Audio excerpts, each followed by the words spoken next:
There comes a moment in every man's life when his mind turns against him. Not because the world is cruel, but because he has let too many unfiltered thoughts walk in unchallenged, as if his mind were an open field where anything, fear, jealousy, resentment, could grow. We've all been there. And the greatest mistake we all make in those moments is believing that every thought deserves our attention. Marcus Aurelius warned us, "Your mind will take the shape of what you frequently dwell upon." Toxic thoughts are not storms, they're seeds, and the more we let them sit, the deeper they root themselves into our identity. Soon we no longer have toxic thoughts. We become the person shaped by them. But here is the truth the strongest men eventually learn. A disciplined mind is not built by positive thinking. It is built by controlled thinking. 1. Silence is the first weapon against toxicity. Most people are terrified of silence. They run from it, distract themselves, drown themselves in noise, not because silence is painful, but because silence forces them to meet the thoughts that control them. We must do the opposite. The ancient Stoic researcher Pierre Hadot once wrote that the philosophers practiced inner retreat, a daily withdrawal into themselves to examine their impressions, strip them of emotion and see them as they truly were. This is what we must do. We withdraw, not to escape the world, but to reclaim our mind from the world. Sit alone, without sound, without screens, without the world's demands nagging at your attention like insects. Sit until your thoughts slow down enough for you to see their shape. You'll notice something powerful. Most toxic thoughts melt away the moment you look them directly in the eye. Like shadows, they only survive in darkness. 2. Mastery over self, the final shield against toxic thoughts. The battlefield of the mind is subtle, invisible, yet merciless. For most men, it is the only war they fight and lose daily without even realizing it. We wake each morning convinced that the world is responsible for our moods, our anxieties, our restless nights. We blame circumstances, failures, others' behavior, but the truth, ancient and unavoidable, is this. The only true enemy that can ever harm us is our own unmastered mind. Seneca once wrote, "No man is free who is not master of himself." And this mastery is not born in comfort, in fleeting pleasure, or in distraction. It is forged in the crucible of deliberate struggle, the refusal to surrender to every intrusive thought, the conscious act of deciding what to let enter our inner sanctum. This is why toxic thoughts flourish in those who lack discipline. They wander freely, unchecked, gaining power over the very man they inhabit. We must learn the ancient art of self-ownership. Every thought is a guest, every emotion a visitor, and we, the vigilant custodians, decide who stays and who leaves. But mastery over self is not merely defensive, it is aggressive in its clarity. When a toxic thought arrives, we do not cower, we do not debate, and we do not feed it with attention. Instead, we dissect it. We expose it for what it is, a fragment of fear, a distortion of memory, a projection of uncertainty. Marcus Aurelius reminds us, if you are distressed by anything external, the pain is not due to the thing itself, but to your estimate of it, and this you have the power to revoke at any moment. This is why the disciplined mind is free, because it understands the power of interpretation. We are not slaves to circumstance. We are not puppets of our impulses. We are the interpreters, the editors, the architects of our inner landscape. Consider this. Every toxic thought that grips you has only the power you grant it. A man who has cultivated self-mastery can face anger without succumbing to it. He can face jealousy without crumbling under it. He can face doubt without allowing it to dictate his choices. And he does this because he has trained his mind to act from reason rather than reflex, from principle rather than emotion. This mastery does not arise overnight. It is born from relentless daily practice. It is the quiet refusal to indulge petty grievances. It is the conscious effort to remain calm when provoked. It is the decision to focus only on what we can control, ourselves, and to let all else drift past like leaves on a river. As Epictetus teaches, make the mind tougher by exposing it to the challenges of life, not by avoiding them. When we reach this level of inner discipline, toxic thoughts begin to dissolve. They lose their charge because there is no longer a vulnerability for them to exploit. They become noise, and we become the stillness that listens without reacting. We are like a fortress with high walls, a moat, and vigilant guards. The fortress of the mind cannot be breached by passing storms, only by our own negligence. And here is the final truth that binds all Stoic teaching together. The most dangerous enemies are not outside us, they are inside.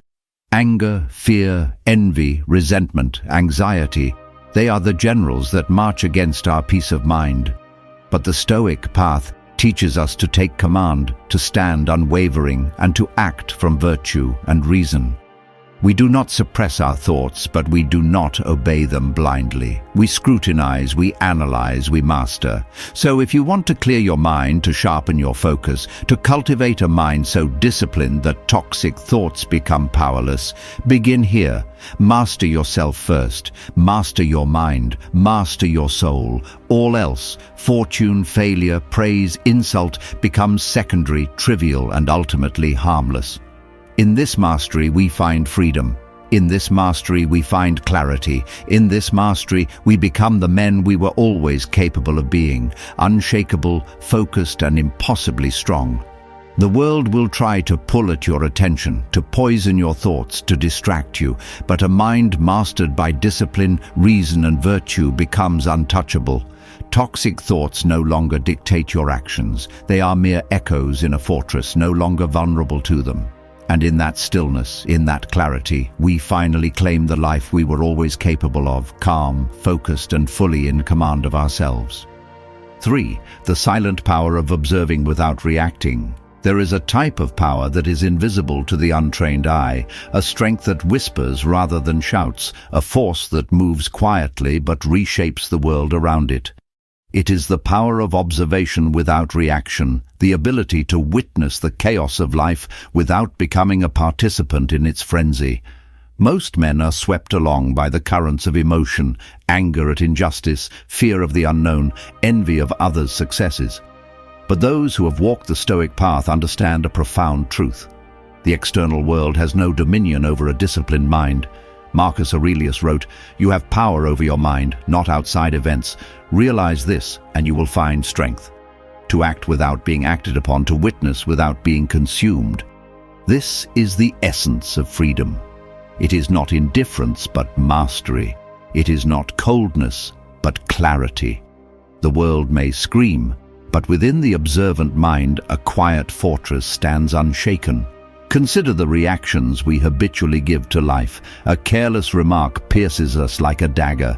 A slighted ego fuels a storm of resentment. A betrayal ignites fury and despair. These are not the acts themselves that harm us. They are the uncontrolled reactions we feed. A Stoic does not allow this. He observes. He measures. He chooses his response with precision, like a skilled archer aiming at a target he alone controls. Epictetus instructs us, it's not what happens to you, but how you react to it that matters. Here lies the hidden alchemy of intelligence, the ability to transform potentially destructive experiences into fuel for growth. The man who can witness cruelty, deceit, or chaos and remain unmoved, he is free.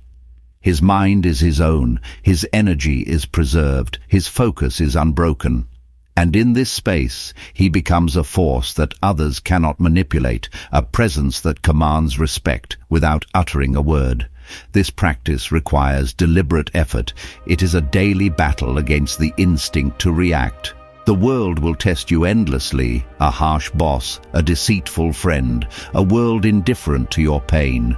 Each provocation is an opportunity to cultivate stillness. Each insult is a chance to practice restraint.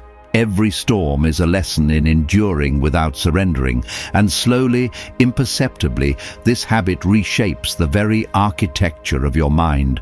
Observe your thoughts as well as the world. The mind itself is a battlefield.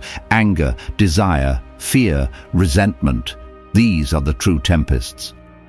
By witnessing them without acting impulsively, by allowing them to pass rather than clinging, we achieve mastery over ourselves.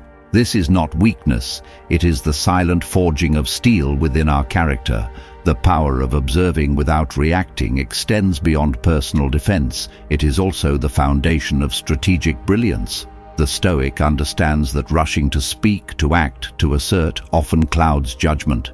Patience and observation reveal the hidden truths of people and situations. Those who cannot wait, who react immediately, are trapped by their impulses. Those who observe are free to choose, free to act with precision, and free to align every action with reason rather than emotion.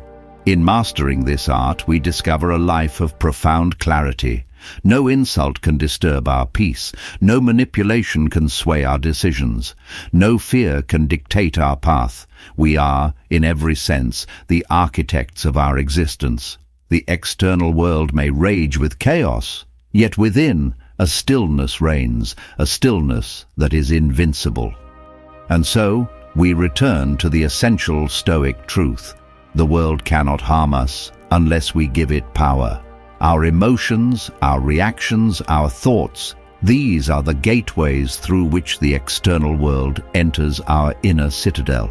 Close these gates. Observe without reacting. Stand firm in the quiet strength of your own reason. And in this discipline, we attain the highest form of intelligence, the ability to navigate life with a mind untouched by chaos, a soul untainted by fury, and a presence that commands both respect and inner peace.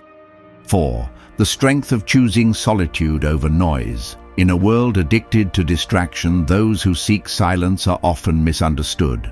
The masses are intoxicated by constant stimulation, endless chatter, social media, the tyranny of other people's opinions. But the Stoic understands a hidden truth. To guard your mind, you must guard your attention. Seneca warned, "Wealth consists not in having great possessions, but in having few wants." The same applies to social noise. The intelligent man does not chase the approval of every voice. He chooses the company of thought and reflection over the clamor of crowds. By embracing solitude, he cultivates clarity, sharpens his insight, and strengthens his capacity for self-mastery. Solitude is not loneliness. It is the arena where the mind becomes resilient, where the soul learns patience, and where reason guides every choice. Observe how most people react to isolation. They fear it. They fill it with meaningless chatter, superficial connection, or mindless scrolling. The Stoic sees the danger in this. Distraction weakens the mind, inflates the ego, and feeds destructive emotions. By contrast, embracing silence cultivates inner fortitude.